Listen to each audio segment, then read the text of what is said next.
Hello everyone, myself Krishnan Priyanka, faculty of the Knowledge Institute of Nursing, and today we'll learn about the pelvic abscess. So, ancestor first in the pouch of the Douglas is called the pelvic abscess. So, અહીંયા પિક્ચરમાં તમે જોઈ શકો છો કે રેક્ટોયુટ્રાઇન pouch છે જેને કહેવામાં આવે છે કે પાઉચ ઓફ ડગલસ છે જેની અંદર જ્યારે પસ ફોર્મેશન થઈ જાય છે એન્સિસ્ટ હોય છે પસ ફોર્મેશન તો જેને કહેવામાં આવે છે પેલ્વિક એપ્સિસ તો ઇટિયોલોજી છે કે પેલ્વિક કોઝ કયા કયા છે તો પ્યુપિરિયલ સેપ્સિસ થવાના કારણે એક્યુટ સલ્ફિન્જાઇટિસ એટલે કે જે ફેલોપિયન ટ્યુબ છે એની અંદર ઇન્ફેક્શન લાગવાના કારણે કાં તો ઇન્ફેક્શન ઓફ ધ પેલ્વિસ પેલ્વિકનું કોઈ પણ ઇન્ફેક્શન લાગ્યું હોય તો અને એક્સ્ટ્રા પેલ્વિક કોઝિસ કયા છે રેડ છે કે રપ્ચર ગોલ બ્લેડર થઈ ગયું હોય કાં તો પરફોરેટેડ પેપ્ટિક અલ્સર થઈ હોય તો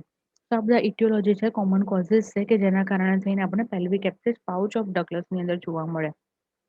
ક્લિનિકલ ફીચર્સ છે કે જ્યારે પાઉચ ઓફ ડગલસમાં ઇન્ફેક્શન લાગે છે પોસ્ટ ફોર્મેશન થાય છે તો કેવા સાઇન એન્ડ સિમ્ટમ્સ જોવા મળે છે તો હાઈ ટેમ્પરેચર છે pain low in lower abdomen, difficulty or even retention of the urine. A mass may be filled in the suprapubic region, tender and irregular soft. Vagina is hot and tender. Movement of the cervix is painful and the tender mass is felt in the pouch of Douglas. So infection લાગ્યું હશે જેના કારણે તેને high temperature થઈ જશે lower અબ્ડોમિનલમાં pain જોવા મળશે urination માટે ડિફિકલ્ટી થશે ઇવન આપણને માસ ફીલ થશે સુપ્રાપ્યુબિક રિજિયનની અંદર જ્યાં ટેન્ડરનેસ ઇરેગ્યુલર અને સોફ્ટ માસ જેવું ફીલ થશે વજાઈના ઘણીવાર આપણને હોટ અને ટેન્ડરનેસ જોવા મળશે સર્વિક્સની જ્યારે મુવમેન્ટ થતી હોય તો આપણને પેઇનફુલ જોવા મળશે અને ટેન્ડરનેસ માસ આપણને જોવા મળશે પાઉચ ઓફ ડગલસની અંદર ઇન્વેસ્ટિગેશન છે કે પાઉચ ઓફ ડગલસમાં ઇન્ફેક્શન લાગ્યું છે તો આપણે શું કરશું તો ફર્સ્ટ બ્લડ ટેસ્ટ કરવામાં આવશે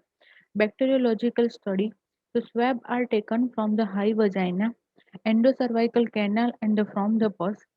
Culture is done for the both aerobic and anaerobic organism. Blood test કરવામાં આવશે બેક્ટેરિયોલોજીકલ સ્ટડી કરવામાં આવશે એટલે કે સ્વેબ વજાઇનામાંથી સ્વેબ લેવામાં આવશે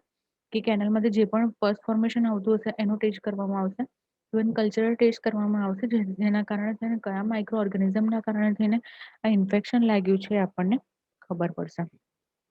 confirmation of the diagnosis confirm કરવા માટે આપણે શું કરશું તો pelvic ultrasonography reveals accumulation of the fluid in of the pouch of Douglas તો જ્યારે યુએસજી કરીશું પેલ્વિક્સની તો આપણને એક્ઝેક્ટલી ખબર પડશે કે પાઉચ ઓફ ડગલસની અંદર જ આ ઇન્ફેક્શન કાં તો ફ્લુઇડ એક્યુમ્યુલેશન થયું છે કે નહીં examination under the anaesthesia and the puncture of the pouch of ડગલસ give the correct diagnosis તો પાઉચ ઓફ ડગલસની અંદર જ્યારે પંક્ચર કરવામાં આવે અને એ પણ એનેસ્થેસિયા આપીને તો આપણને કરેક્ટ એનું ડાયગ્નોસિસ ખબર પડશે કે એની અંદર પસ ફોર્મેશન થયું છે કે ફ્લુઇડ છે ટ્રીટમેન્ટ છે કે જનરલ સિસ્ટમેટિક એન્ટીબાયોટિક ચાલુ કરીશું કારણ કે ઇન્ફેક્શન લાગેલું છે સર્જરી છે કે પોસ્ટિયર કોલ્પોટોમી in the definitive surgery to drain the pus through the posterior fornix. તો posterior fornix માંથી જે pus formation છે એને ડ્રેઇન કરવા માટે કોલ્પોટોમી કરવામાં આવશે in patient with the recurrent infection with the loss of the reproductive function total abdominal hysterectomy with the bilateral sulfingiouprectomy is preferred to the treatment. તો કદાચ જો ખબર પડે આપણને કે પેશન્ટને ઘડીને ઘડી આનું આજે ઇન્ફેક્શન લાગી રહ્યું છે જેના કારણે તેને પેશન્ટ એના રિપ્રોડક્ટિવ જે ફંક્શન છે બધા એ લોસ કરી રહ્યા છે તો એની માટે અબ્ડોમિનલ હિસ્ટેક્ટોમી કરવામાં આવશે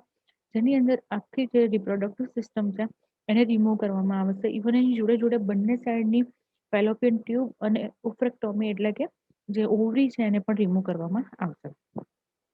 so it's all about the